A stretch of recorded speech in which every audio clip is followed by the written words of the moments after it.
So we're back doing lesson 11 for getting ready for 5th grade.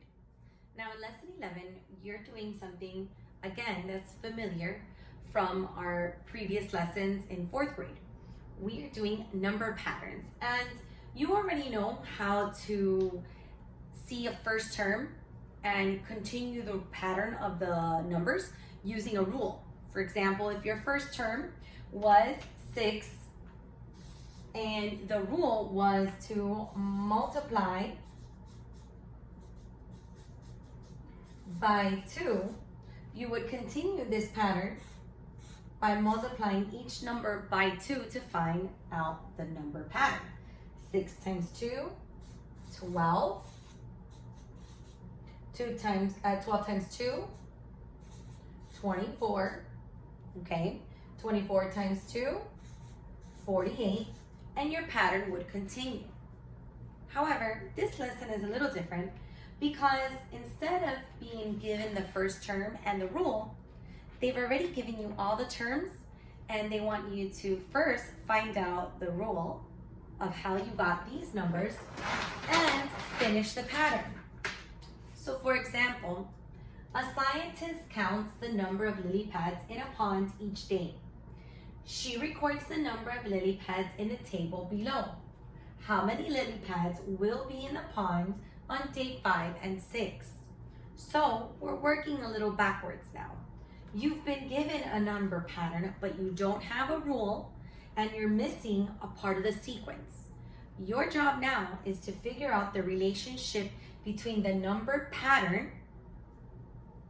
First, identify the rule, then continue the pattern to make sure it makes sense, and then fill in the missing data. So here, I would look first to see what numbers do I have in my sequence. I have 8, 16, 32, 64. I need to think, what is the relationship between 8 and 16? It's either multiplying, dividing, adding, or subtracting. So I know that if I add 8 plus 8, I get 16. Okay, I can't subtract anything by 8 to get 16. And I'm dividing something by 8 will give me 16, and subtracting something by 8 will give me 16, but then thinking about it, the sequence won't get bigger, it should get smaller. And then I'm gonna have different numbers in each pattern. And remember, the number has to be the same rule for each term in your number pattern. So I know that 8 plus 8 is 16, and I know that something times 8, it gives me 16. So I'm either going to be adding or multiplying in this number pattern. Here, I'm gonna think, well, I know that 8 plus 8 gives me 16, and I know that 8 times 2 gives me 16. Now, the rule would either be adding 8 or multiplying by 2. So, I know that both of these go with this pattern, but now I have to figure out, well, would 16 plus 8 give me 32? Or would 16 times 2 give me 32? Now, knowing that 16 plus 8 will not give me 32, I know that 16 times 2 will give me 32.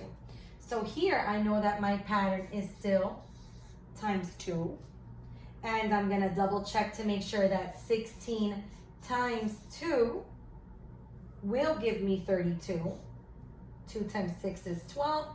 Carry the 1, that is 32. So in this pattern and rule, I still have multiply by 2. And I definitely know that 32 plus 8 does not equal 64, it equals 40. So here, I'm gonna try 32 times 2 to confirm that the rule that I'm using for each of these number patterns fits the rest of the pattern.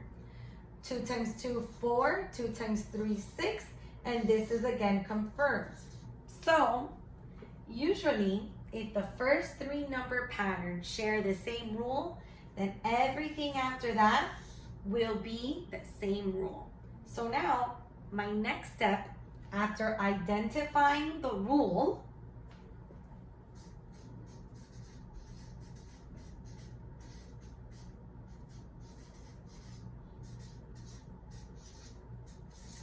okay?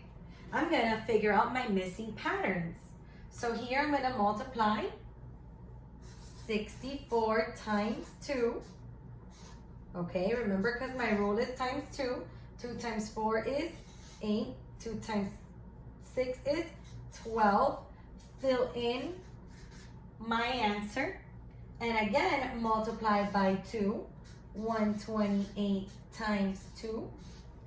16, carry my 1. 2 times 2 is 4 plus 1, 5. 2 times 1 is 2. And my last number pattern is 256.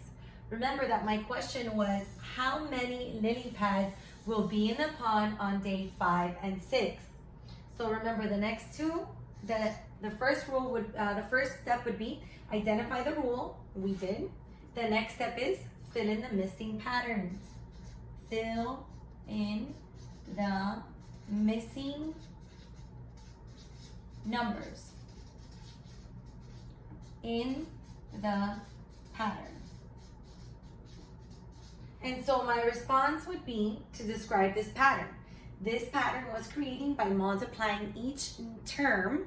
Remember that each number is called a term by 2. And so on day 5 and 6, there would be 128 lily pads and 256 lily pads. Now, boys and girls, remember that if you have any difficulties understanding what I said in the video, please go back and rewind and take it another, watch it again. If you have any individualized questions, I can answer them through text or WhatsApp, and I can also answer them through today's Zoom conference. If you have any further questions, please let me know. Remember, you're doing lessons 10 and 11 and doing even only. Tomorrow, you'll be having your mid-lesson review quiz for lessons 6 through 11. Go back through your lessons, review all the work, make sure you understand what you're doing, and if you don't, feel free to contact me. Have a great day.